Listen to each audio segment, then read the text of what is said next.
તો પાટણથી સમાચારની શરૂઆત પાટણના સાંતલપુર તાલુકામાં ભારે પવન સાથે વરસાદ થતા 10 થી વધુ મકાનોના છાપરા ઉડ્યા છે। ગઢા, વણોસરી, કોરડા સહિતના વિસ્તારમાં વરસાદ ખાબક્યો। કાચા અને પાકા મકાનના પતરા ઉડતા લોકોને નુકસાન થયું છે। સદનસીબે મોટી જાનહાનિ ટળી છે।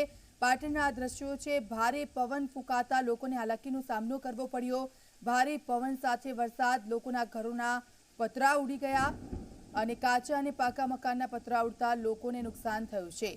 તો આખરે વરસાદની શરૂઆત થઈ ગઈ છે। પાટણના સાંતલપુરના આ દ્રશ્યો છે। ભારે પવન સાથે વરસાદ।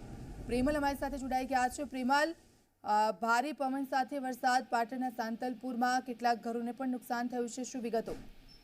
ચોક્કસ જે પ્રકારે સાંતલપુર વિસ્તારની અંદર સાંજના સમયે એકાએક વાતાવરણમાં પલટો આવવા પામ્યો હતો, જેને લઈને ભારે પવન સાથે વરસાદી ઝાપટું વરસવા પામ્યું હતું, જેને લઈને જે ભારે પવનના કારણે જે કાચા મકાનો છે, કાચા મકાનોના જે છાપરા છે તે ઉડી જવા પામ્યા હતા, જેને લઈને જે પશુપાલકો છે તેમને મોટું નુકસાન જવા પામ્યું છે। ખાસ કરીને વાત કરવામાં આવે તો જે શેડ બાંધેલા પણ પતરા ઉડી જવા પામ્યા હતા। એટલે ક્યાંક જે રીતે કહી શકાય કે ઘર વખરી સહિતના જે માલ સામાનને મોટું નુકસાન થવા પામ્યું છે, ત્યારે ઢોર પશુઓને પણ ભારે નુકસાન થવા પામ્યું છે। ત્યારે ક્યાંક ને ક્યાંક જે રીતે કહી શકાય કે વાતાવરણના એકાએક પલટા બાદ જે સામાન્ય વરસાદ પવન સાથે ખાબકતા મોટું નુકસાની આ વિસ્તારમાં જોવા મળી રહી છે। જી બિલકુલ, આભાર પ્રેમલ સમગ્ર વિગત બદલ। પશુપાલકો કે જેમને મોટું નુકસાન થયું છે, જે પતરા ઉડી પડ્યા છે, ખૂંટીએ બાંધેલા હતા ઢોર, તેને લઈને આ પતરા ઉડતા વધુ નુકસાન થયું છે। પાટણના સાંતલપુરના આ દ્રશ્યો છે, આપ જોઈ શકો છો વાતાવરણમાં કઈ રીતે પલટો આવ્યો હતો અને ત્યારબાદ ભારે પવનો ફૂંકાવાની શરૂઆત અને તેની સાથે વરસાદનું આગમન।